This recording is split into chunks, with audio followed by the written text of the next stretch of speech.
એમાં તમારે ખલેલ પાડવાની જરૂર ન હોય, કારણ કે વ્યાખ્યાન સાંભળનારા કોઈ નાના છોકરા નથી. વ્યાખ્યાન સાંભળવા કોઈ પણ આવતા હોય એ લગભગ મોટા જ રહેલા હોય, એટલે ખુરશી બુરશી પ્રવચન શરૂ થયા પછી લેવા માટે કોશિશ ન કરવી. એકાગ્રતા તૂટી જાય, એકાગ્રતા તૂટી જાય, તમારી તૂટે, અમારી એકાગ્રતા તૂટે, અને બેની એકાગ્રતા તૂટ્યા પછી વિચારો ડહોળાઈ જાય. વિચારો ડહોળાઈ જાય એટલે પ્રવચનનો જે હોય એક મૂડ, એ પ્રવચનનો મૂડ પણ તૂટી જાય. એટલે હંમેશા કોઈના પણ પ્રવચનમાં એકાગ્રતા કેળવવાની. શરૂ થઈ જાય પ્રવચન એટલે પ્રમુખ સાહેબ આવે તોય ઠીક, બીજા આગેવાનો આવે તોય ઠીક, મહેમાનો આવે તોય ઠીક. પ્રવચન દરમિયાન ક્યારે પણ ઈશારા ન કરવા, કારણ કે ઈશારા, એક વ્યક્તિ ઈશારો કરે પણ એક વ્યક્તિના ઈશારાને કારણે બધાનું ધ્યાન ક્યાં જાય?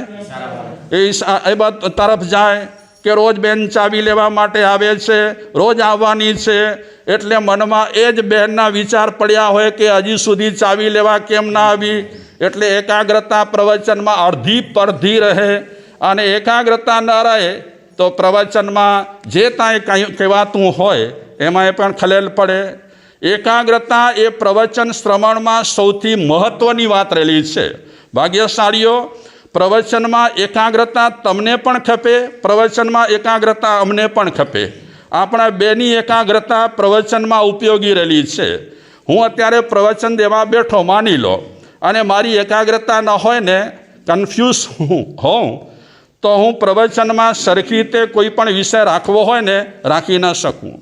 અને એ જે વિષય ચાલતો હોય એના માટે કાંઈ પણ દલીલો કરવી હોય, કાંઈ પણ વાતોચીતો કરવી હોય, એકાગ્રતા ન હોય ને તો એ વાતોચીતોમાં પણ ગડબડ ઊભી થતી હોય છે. જેમ તમને વેપારમાં પણ એકાગ્રતા કેળવવી પડે છે, ભોજન બનાવવામાં પણ એકાગ્રતા કેળવવી પડે છે, બીજી ચીજોમાં પણ એકાગ્રતા કેળવવી પડે છે, તે રીતે પ્રવચનમાં પણ એકાગ્રતા કેળવવી બહુ જ જરૂરી છે. કેટલી વાતો થઈ. એક સરળ ચિત્ત, દોષ રહિત, મૌન, સહિષ્ણુતા અને એકાગ્રતા, આ 6 વાત શ્રોતા માટે જરૂરી છે. વક્તા માટે તો ઘણી વાતો બતાવી છે. વક્તા એમ થવાય તેમ નથી. આપણે અડધો કલાક બોલી નાખ્યા એટલે વક્તા થઈ ગયા, આમ વક્તા ન થવાય. એક સંસ્કૃત શ્લોકમાં કહે છે કે સુરવીર 100માં એકાડ પાકે, હજારોમાં વક્તા એકાડ પાકે, દાતા વાનવા. હજારો લાખો લોકો રહેલા હોય એમાં દાતા તો પાકે ખરો અને ન પણ પાકે. એટલે દાતા તો પેદા થવો બહુ કઠિન છે. નસીબદાર હોય તે જ દાતા થઈ શકે છે. તો વક્તા એ પણ જલ્દી થતા નથી.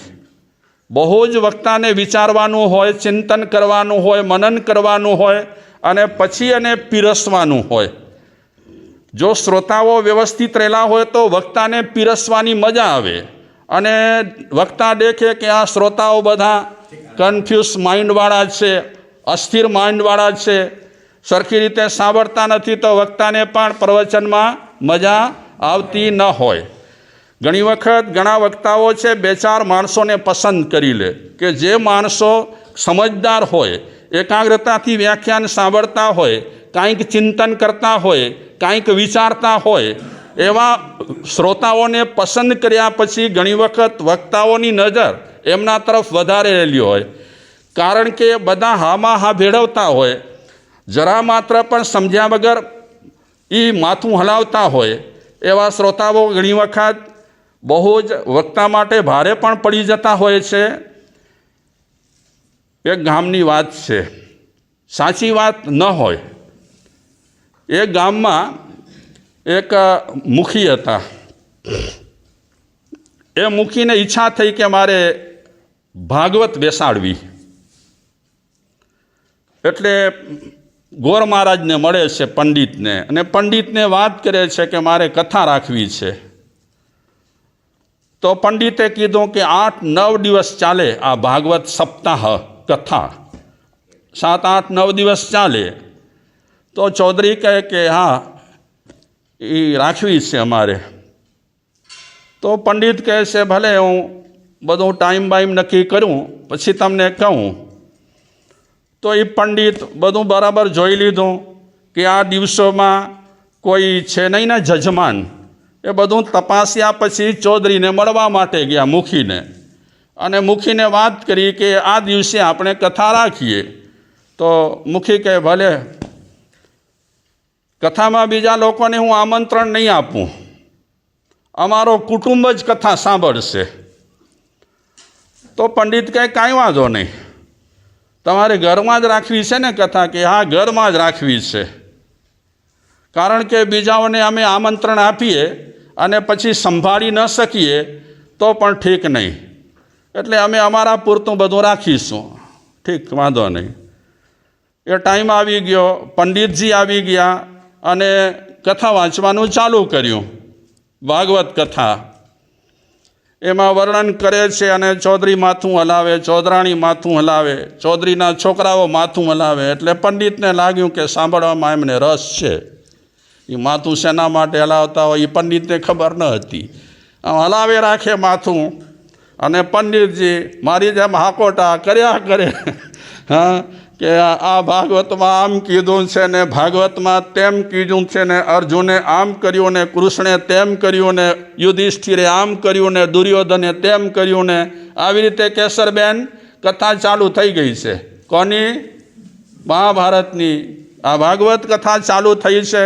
જોર જોરથી પંડિત કથા વાંચે છે, અને ચૌધરી સાહેબ જાણે કે એમની પાસે તો પૂરી કથા મગજમાં ગોઠવાયેલી પડી છે, એમાં માથા હલાવે, ક્યારેક ક્યારેક હસે, ક્યારેક ક્યારેક આમ તાળી પાડે કે વાહ, તમે કેટલી સરસ મજાની કથા કરો છો, વાહ ભાઈ વાહ કેશવજીભાઈ. આવી રીતે કથા એક દિવસ થઈ, બીજા દિવસ થઈ, ત્રીજા દિવસે થઈ, ચોથા દિવસે થઈ. જેટલા દિવસ સુધી કથા રાખવાની હતી તેટલા દિવસ પૂરા થઈ રહ્યા છે. કથાને સમાપન તરફ લઈ જઈ રહ્યા છે પંડિતજી. જ્યારે કથાને સમાપન તરફ લઈ જઈ રહ્યા છે ત્યારે પંડિતે ચૌધરીને પૂછ્યું કે કથા તો લગભગ સમાપ્ત થઈ રહી છે, સંપૂર્ણ થઈ રહી છે, કિનારા પર આપણે આવી ગયા છીએ, હવે સમાપન કરું? તો ચૌધરી કહે છે હા, કરો સમાપ્ત. આપે ખૂબ સરસ લાભ આપ્યો. કેટલા દિવસ માટે? કેશવજી, હા, કેટલા દિવસ માટે? ઘણા દિવસ માટે લાભ આપ્યો, બહુ આનંદ થયો. તો પંડિત ચૌધરીને પૂછે છે કે ચૌધરી સાહેબ, આ તમે 7-8 દિવસ જે કથા સાંભળી, બરાબર સાંભળીને? કે હા, એકદમ બરાબર સાંભળી, બહુ આનંદ થયો, બહુ જ આનંદ થયો. ઠીક ઠીક, બહુ આનંદ થયો તો મને પણ આનંદ થયો, પણ તમે કથા સમજ્યા બરાબર? કે હા, એકદમ કથા બરાબર સમજાઈ. તમે એટલા હોશિયાર રહેલા છો, પંડિત છો, જ્ઞાની છો. તો પંડિત પૂછે છે કે કથામાં તમે શું સમજ્યા? તો ચૌધરી સાહેબ કહે છે કે કથા સાંભળવામાં મેં મોડું કર્યું, કથા બેસાડવામાં મેં મોડું કર્યું.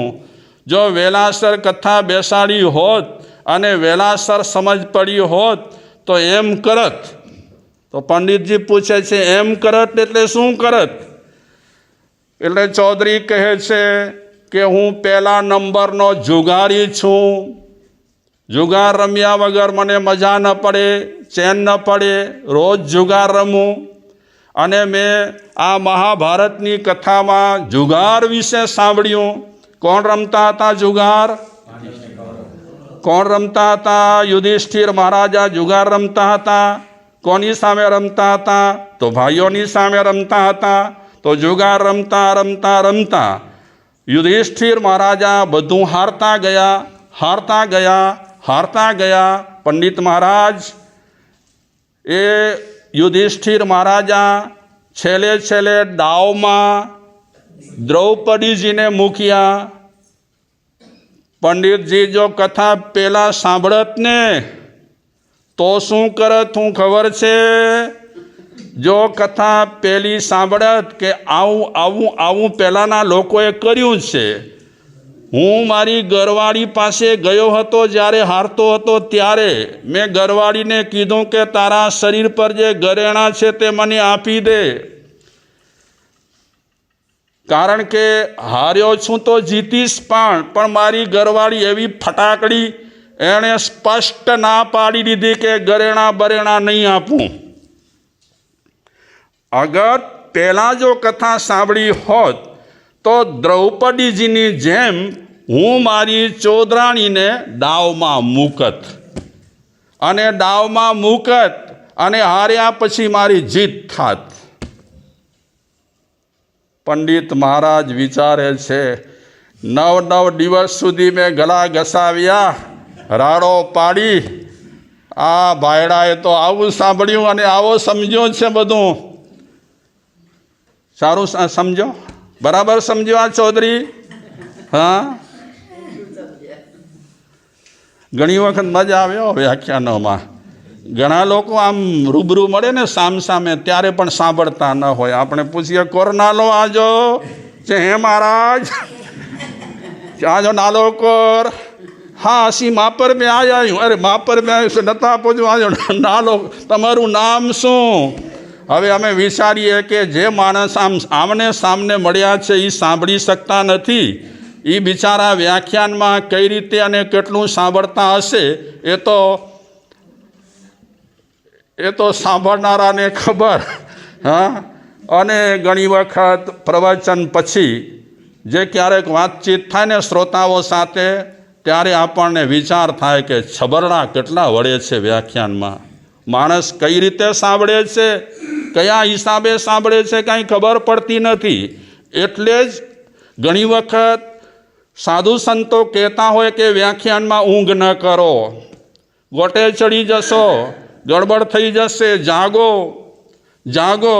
તમારા વેવાઈ તમારા ઘરે આવ્યા હોય અને મેળાઓ કરતી વખતે તમે ઝોકા ખાઓ તો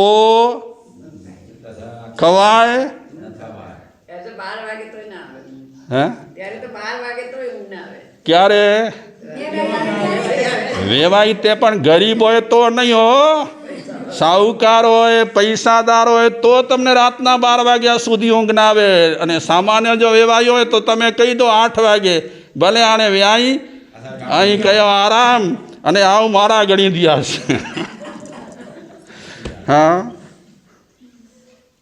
એટલે હંમેશા વ્યાખ્યાનમાં બહુ જાગૃત રહો.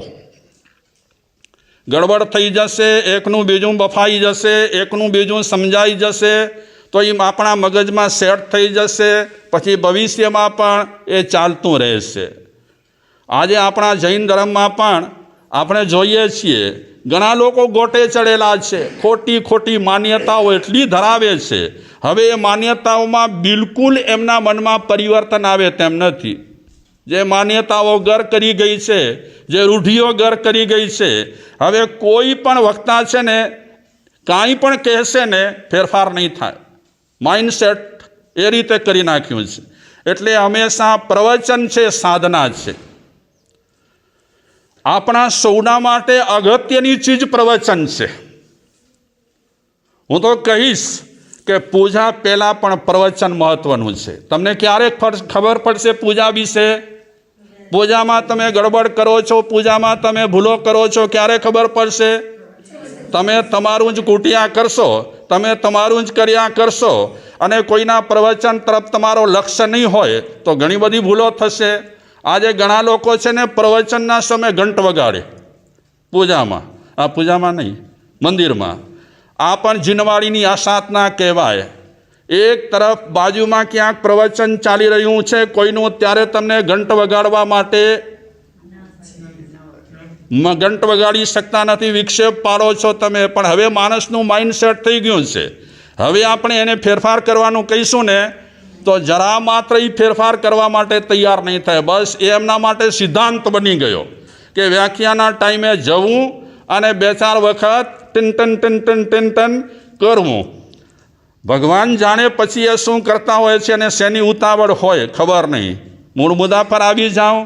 વ્યાખ્યાન મારા, તમારા, આપણા સૌના માટે એક અગત્યની ક્રિયા રહેલી છે. ક્રિયા નહીં, એક અગત્યનું કાર્ય રહેલું છે, અગત્યનું. કારણ કે આપણે અવિવેકી રહેલા હોઈએ તો વિવેક છે ને સત્સંગથી પેદા થશે.